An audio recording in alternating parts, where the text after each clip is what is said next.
seul au milieu de la foule. Tu la connais, cette sensation qui survient alors, même que le meilleur est à portée de main, ce sentiment de vide alors que les gens auxquels tu tiens le sont là pour graver de nouveaux souvenirs dans le marbre de votre amour.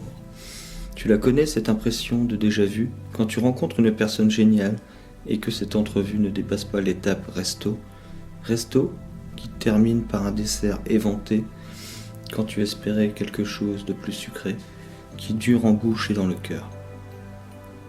Tu la connais, cette déception, quand tu te sens prêt pour de grandes choses, pour bâtir les plus beaux projets, pour attiser les meilleurs espoirs, et que rien n'arrive, alors que tu es sur les starting blocks, prêt à réussir ta vie comme tu l'entends. Et cette phrase, la pire de toutes, celle censée te remonter le moral. Ce n'est juste pas le moment, ton heure viendra. Mais la mort aussi est un moment qui doit venir, et pourtant on ne reste pas là à l'attendre passivement. Je me sens seul au milieu de cette foule. C'est triste, mais c'est ainsi. Comme s'il me manquait un bout de quelque chose, comme si j'avais, en mention incomplète, dans la fiche de ma vie. Les jours passent et se ressemblent, les gens passent et se rassemblent. Ils sont souvent différents, mais finissent par devenir comme tous.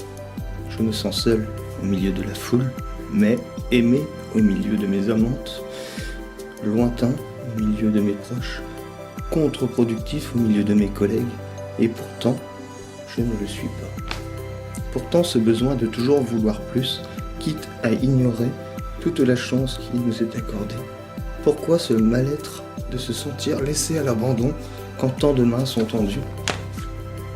La chimère est forte, celle de la vie idéale, de ces conneries que tous les faits et leurs contes nous ont inculqués. Disney qui nous persuade que les méchants sont très méchants et les gentils très gentils, que les bons gagnent toujours malgré les dangers et les épreuves, et que l'objectif suprême d'une vie est de vivre heureux et d'avoir beaucoup d'enfants. Et voilà, maintenant on se sent toujours incomplet, et rien n'est assez beau pour durer.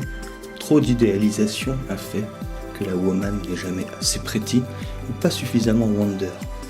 Cette idéalisation pousse aussi au complexe. Comment lutter face à tant de chance, tant de beauté, tant de gentillesse et de douceur que tous ces héros ont et que tu n'auras jamais? L'humain surhumain hollywoodien qui rappelle à l'humain lambda que tu es, que tu ne seras jamais parfait, et du coup, tu ne te sens pas méritant du bonheur, de telle personne qui sort de l'ordinaire, de tel ami qui prend soin de toi, de telle fille qui a un regard embrassant.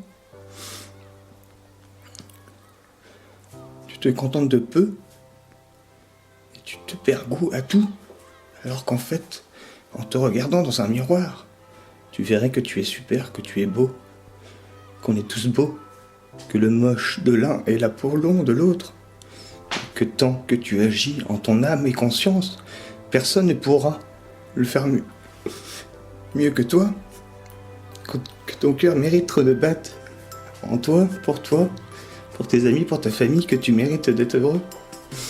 Je me sens seul au milieu de la foule, car, pour une fois, le mirage fait disparaître plutôt qu'apparaître.